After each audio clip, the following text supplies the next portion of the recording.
The German leader, Angela Merkel, claims they don't make sense. The French president denies they are even being discussed.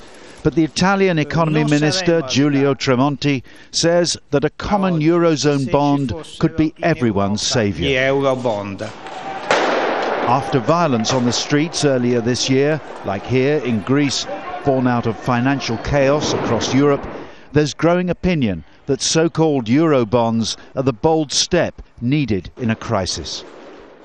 The principle behind a common government bond is that the Eurozone countries would guarantee each other's debts. Investors would see the bonds as safe and would loan money at low interest rates. The hope is that the lower borrowing costs would prevent any more financial bailouts. But the Eurobond has its critics. Germany, for example, has said publicly that it's against the Eurobond. There are fears that economically strong countries would face higher borrowing costs and more risks if they had to borrow jointly with financially troubled nations. But Italy, Belgium and Luxembourg support a common bond, seeing it as a way to share the economic burden within the Eurozone.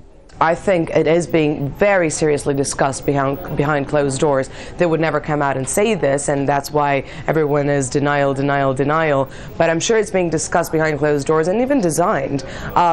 Eventually, I think it is the only way for the Eurozone to survive. It is a closer union, it is a United States of Europe, and it is a Eurobond. Pressure is growing on the German Chancellor. The president of Germany's Export Association has just become the first senior industry boss to back the idea of Eurobonds. The alternative, he said, was to risk worldwide financial depression. Tim Friend, Al Jazeera.